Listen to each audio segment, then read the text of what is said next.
Halo semuanya, kembali lagi bersama Bapak dalam kegiatan belajar dari rumah. Hari ini kita akan belajar muatan pelajaran PPKN mengenai makna Pancasila dalam keberagaman serta nilai-nilai kepahlawanan. Baik, tanpa menunggu lama lagi, mari kita mulai. Seperti yang kita tahu bahwa negara kita memiliki dasar negara yang dinamakan Pancasila. Nah, Pancasila ini dibuat oleh leluhur kita untuk salah satunya untuk menjaga keberagaman bangsa kita supaya tidak terpecah belah ya.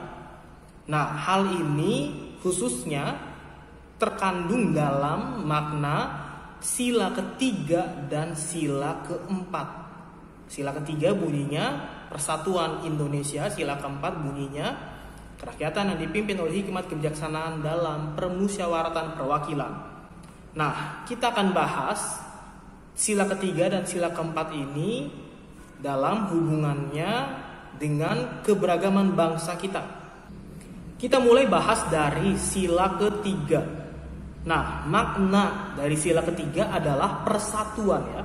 Nah, dalam masyarakat kita, masyarakat Indonesia, kita mengenal adanya istilah gotong royong. Nah, gotong royong ini sangat mencerminkan makna dari sila ketiga. Kalian kan kalau gotong royong itu tidak membeda-bedakan orang ya. Siapapun yang terlibat bekerja sama untuk menyelesaikan masalah.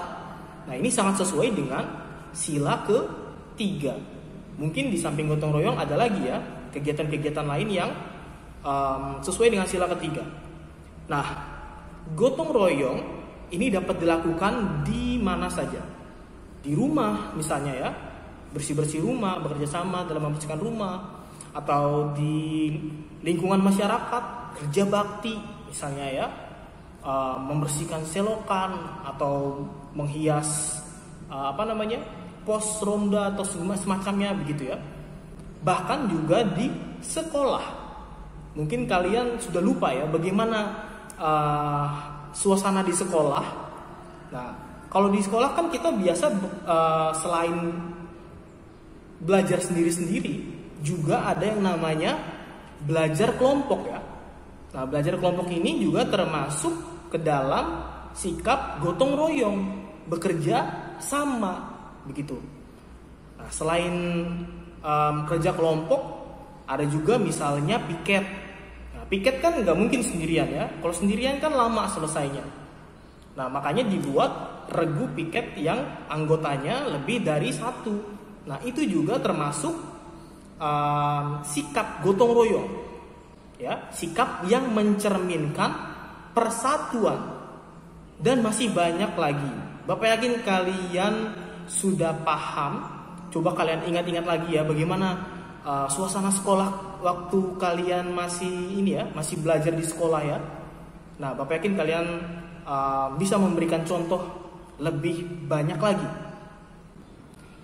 Dengan melakukan sikap gotong royong atau kegiatan-kegiatan yang mencerminkan persatuan, sudah kita bahas satu persatu tadi ya. Ini sama artinya kita menghargai perbedaan yang ada di sekitar kita. Baik itu di lingkungan rumah, di lingkungan keluarga, ataupun di lingkungan sekolah. Nah, jika ini kita lakukan dengan baik, dengan terus-menerus ya, maka akan menghasilkan dampak yang baik juga. Nah, jika dilakukan di rumah, maka hubungan antar anggota keluarga ya, adik, kakak, bapak, ibu gitu ya, akan menjadi lebih harmonis. Begitu ya. Kalau dilakukan di lingkungan masyarakat, maka hubungan antar tetangga akan menjadi lebih erat ya. Jika ada yang kesulitan, maka banyak yang bantu begitu ya. Kalau dilakukan di sekolah, maka hubungan antar warga sekolah itu apa aja Pak? Ada kalian murid, ada bapak, guru, ada penjaga sekolah, dan banyak lagi ya. Itu akan menjadi lebih erat lagi ya, hubungan antar warga sekolahnya akan menjadi lebih erat dan suasana sekolahnya akan menjadi lebih tentram ya, begitu. Jadi tidak ada alasan untuk tidak melakukan sikap ini. Itu tadi sila ketiga. Sekarang akan kita bahas sila keempat. Nah, dalam masyarakat kita juga mengenal adanya istilah musyawarah. Nah, musyawarah ini sangat mencerminkan makna dari sila keempat. Bapak yakin kalian sudah paham, sudah tahu apa yang dimaksud dengan musyawarah ya. Nah, dalam musyawarah ini kan terlibat banyak orang ya. Setiap orang ini berhak untuk mengungkapkan pendapatnya. Nah, namun walaupun begitu, tujuan semua orang tetap sama, yaitu untuk mengambil keputusan bersama atau biasa disebut dengan mufakat. Nah, jadi di dalam musyawarah ini juga ada nilai keberagaman ya. Walaupun begitu, tetapi tetap satu tujuan, begitu ya. Nah, ini yang menjadikan musyawarah itu penting untuk dilakukan, khususnya ketika kita mengambil sebuah keputusan bersama ya. Nah, kenapa penting dilakukan? Agar mendapat keputusan terbaik bagi semua orang.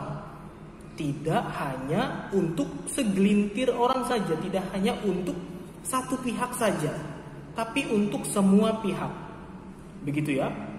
Nah, jadi kalau kalian ada permasalahan gitu ya, atau ada hal yang harus didiskusikan, maka diskusikanlah dengan cara bermusyawarah, begitu ya. Contoh musyawarah di lingkungan sekitar kita ini ada banyak ya. Kalau di lingkungan masyarakat, misalnya rapat RT misalnya ya, atau penentuan jadwal siskamling, atau apalagi rapat kegiatan 17-an, masih banyak lagi ya.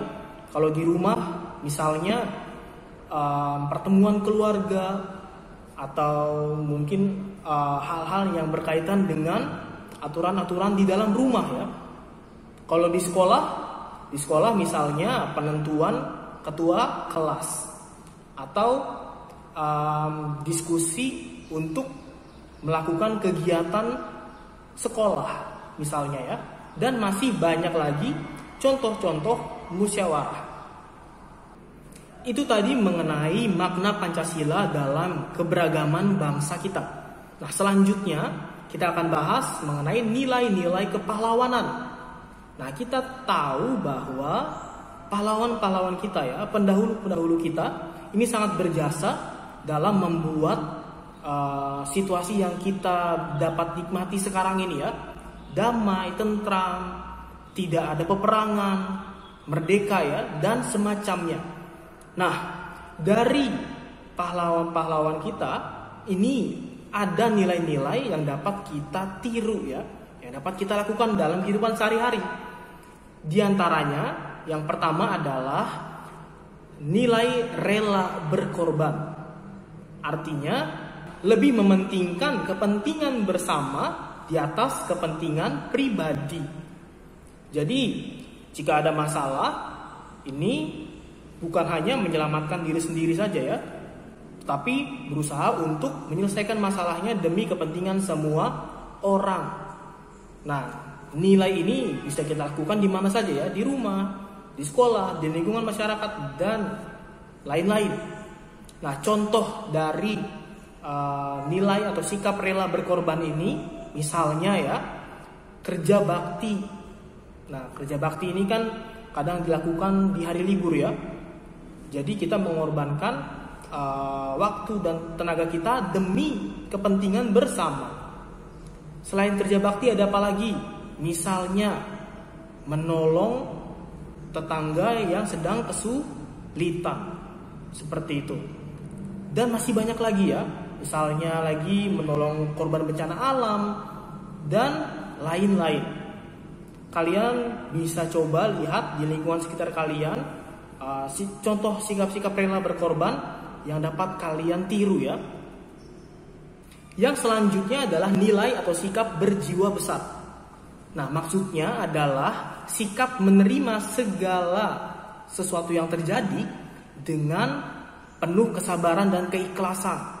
Contohnya misalnya ketika kalian kalah dalam pertandingan, Nah, kalau kalian menerima kekalahan itu dengan baik, maka kalian artinya sudah berjiwa besar ya.